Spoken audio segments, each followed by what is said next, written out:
Assalamualaikum warahmatullahi wabarakatuh. Berjumpa kembali di channel ini. Salam sejahtera untuk kita semua, terkhusus Bapak Ibu peserta ujian P3K Guru tahun 2022. Berikut akan saya sampaikan informasi terkait 10 perbedaan ujian P3K Guru tahun 2021 dengan 2022. Sini kita akan bedah Permenpan nomor 20 tahun 2022 Bapak Ibu sekalian. Tujuannya agar sesuai ya dengan apa yang Bapak Ibu pahami sebelum nantinya memulai tahapan ujian. Namun sebelumnya kepada Bapak dan Ibu yang baru bergabung di channel ini, saya mengundang Bapak Ibu sekalian untuk menjadi sahabat profesi guru dengan cara subscribe dan aktifkan loncengnya untuk mendapatkan informasi terbaru dari channel ini. Adapun 10 ulasan yang akan kita bahas di sini Bapak Ibu sekalian. Yang pertama adalah dasar hukum ujian P3K tahun 2022. Ini nanti penting menjawab beberapa poin di bawahnya. Lalu yang kedua, bukti skala prioritas 2 dan 3 harus ujian. Ketiga, kesempatan ujian tiap peserta. Keempat, pemilihan formasi untuk guru induk. Kelima, usulan formasi guru. Keenam, afirmasi pengabdian. Ketujuh, penilaian bagi guru prioritas 2 dan 3. Lalu ke-8 teknis dan tahapan pemilihan formasi. Ke-9 peserta yang harus membuat akun, dan yang terakhir kategori peserta yang dianak emaskan. Nah, seperti yang Bapak Ibu ketahui, baru-baru ini melalui berita online disebutkan bahwa seleksi P3K Guru 2022 guru honorer masa kerja minimal 3 tahun tidak dites. Dikutip dari JPNN, Sekretaris Dirjen Guru Tenaga Kependidikan Kementerian Pendidikan Kebudayaan dan Teknologi Bu Nunuk Suryani menyampaikan guru honorer dengan masa kerja minimal 3 tahun dan terdata di Dapodi tidak dites lagi pada P3K 2022. Disebutkan, jadi guru non aparatur sipil negara ASN di sekolah negeri yang terdaftar di Dapodi dan memiliki masa kerja paling rendah 3 tahun tidak perlu dites kembali. Ini disampaikan di hari Selasa 31 Mei. Beliau menjelaskan ketentuan tersebut tertuang dalam pasal 5 ayat 4 dan pasal 32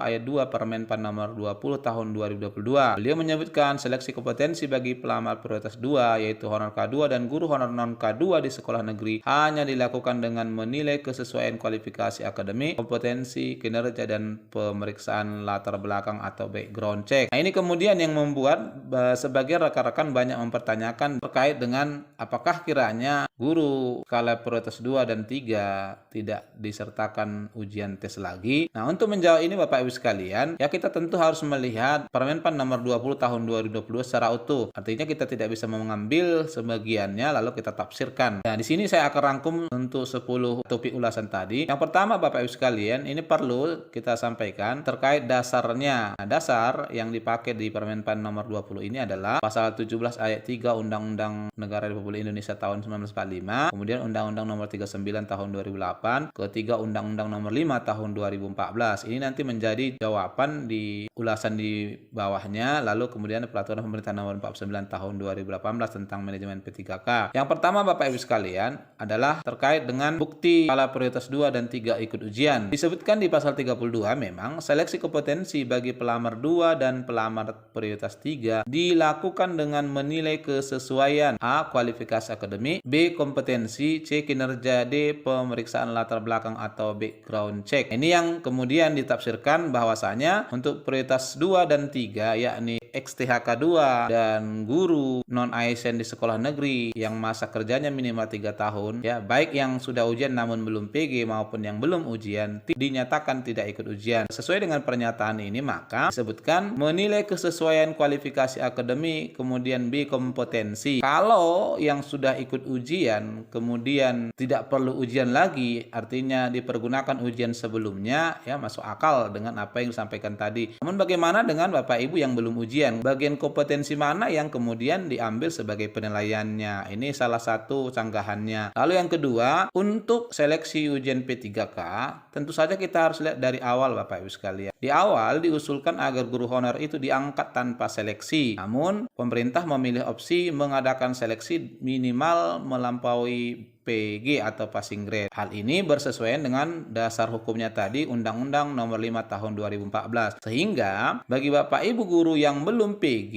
diwajibkan ikut ujian agar terpenuhi syarat B ini. Itu yang pertama buktinya Bapak Ibu sekalian yang menunjukkan bahwa Bapak Ibu harus ikut ujian. Lalu bukti kedua dijelaskan di sini di pasal 39 pengumuman hasil seleksi. Untuk Bapak Ibu yang sudah PG ya, mulai dari XTHK 2 sampai guru swasta peserta yang sudah PG, hasil seleksi itu menjadi tanggung jawab panitia seleksi Kemendikbud. Lalu yang kedua disebutkan hasil seleksi P3K JF Guru tahun 2022 dari pelamar prioritas 2 dan pelamar prioritas 3 disampaikan oleh panitia seleksi instansi daerah kepada panitia seleksi P3K JF Guru Kemendikbud untuk diverifikasi dan divalidasi. Dengan adanya pernyataan ayat 2 ini jelas Bapak Ibu sekalian, kalau prioritas 2 dan prioritas 3 akan tetap mengikuti ujian di daerah. Ini buktinya disebutkan di ayat kedua ini ya. Sehingga kita berkesimpulan guru yang belum PG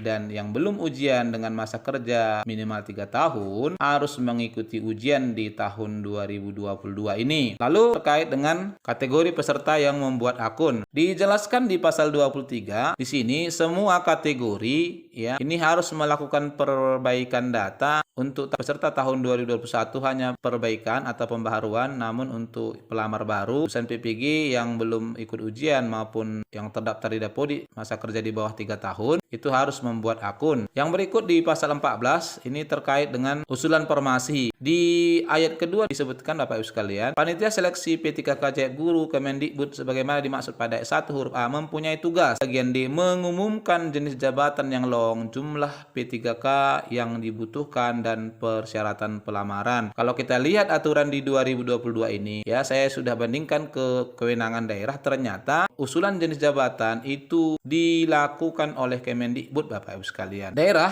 hanya berhak untuk mengumumkan saja. Jadi usulannya itu dilakukan oleh Kemendikbud. Nah, ini agak berbeda dengan tahun 2021 ya. Lalu yang berikut, pemilihan formasi Bapak Ibu sekalian. Khusus untuk pemilihan formasi disebutkan di pasal 34 untuk pelamar umum. Pelamar umum sebagaimana dimaksud pada ayat 1 dapat memilih kebutuhan P3K JF Guru di seluruh sekolah wilayah Indonesia yang belum terpenuhi oleh pelamar prioritas. Jadi pelamar umum akan memilih formasi setelah pelamar prioritas 1, 2, 3 memilih formasi. Dengan demikian, maka pemilihan formasi ini akan dilakukan secara 2 tahap. Tahap pertama adalah pemilihan formasi untuk kategori 1, 2, dan 3. Inilah perbedaannya. Di sini kita dapat simpulkan bahwa untuk umum itu adalah formasi sisa. Lalu yang berikut Bapak Ibu sekalian dimuat dalam pasal 33 terkait dengan guru induk dan non-induk. Disebutkan di pasal 33, bagi guru induk wajib memilih formasi di sekolah induknya. Itu ayat satunya. Lalu ayat kedua disebutkan, dalam hal tidak tersedia kebutuhan yang sesuai dengan sertifikat pendidik atau kualifikasi akademik yang dimiliki pada sekolah tempat bertugas, pelamar prioritas dapat mendaftar ke sekolah lain yang masih tersedia kebutuhannya. Catatannya adalah ketersediaan kebutuhan. Misalnya,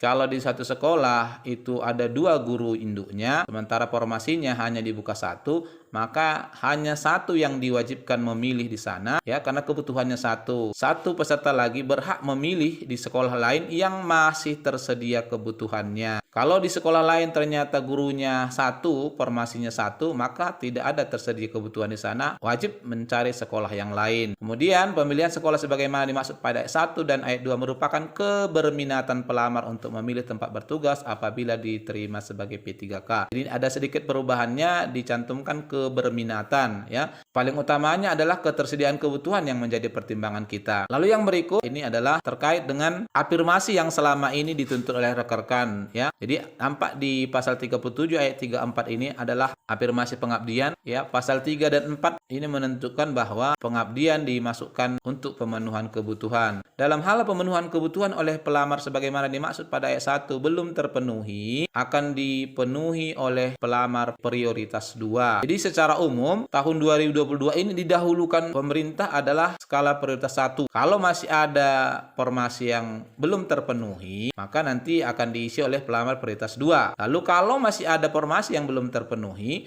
baru kemudian diisi oleh guru prioritas 3. Maksudnya di sini Bapak Ibu sekalian adalah di awal tadi disebutkan pemilihan formasi diwajibkan kepada guru induk dan berdasarkan ketersediaan formasi. Nah, berdasarkan itu kemudian ternyata ada lagi formasi yang tidak terpenuhi, maka nanti diambillah catatan 3, 4 ini. Lalu yang berikut Bapak Ibu sekalian terkait dengan jumlah kesempatan ujian setiap peserta. Nah, terkait kesempatan ujian setiap peserta di tahun 2021 memang setiap peserta diberikan kesempatan 3 kali kesempatan ya sesuai dengan Permenpan nomor 28 tahun 2021, walaupun di tahun 2021 itu hanya diberikan 2 kesempatan. Lalu di pasal 53 ketentuan penutup disebutkan Bapak Ibu sekalian, pada saat peraturan menteri ini mulai berlaku, Peraturan Menteri Pendayagunaan Aparatur Negara nomor 28 tahun 2021 dinyatakan dicabut dan tidak berlaku. Nah, dengan demikian maka di tahun 2022 ini kesempatan ujian bagi Bapak Ibu hanya diberikan 1 kali. Kalau kita lihat rentetan kegiatan yang direncanakan, ya kemungkinan besar ini ujiannya di awal Juli dan penggajiannya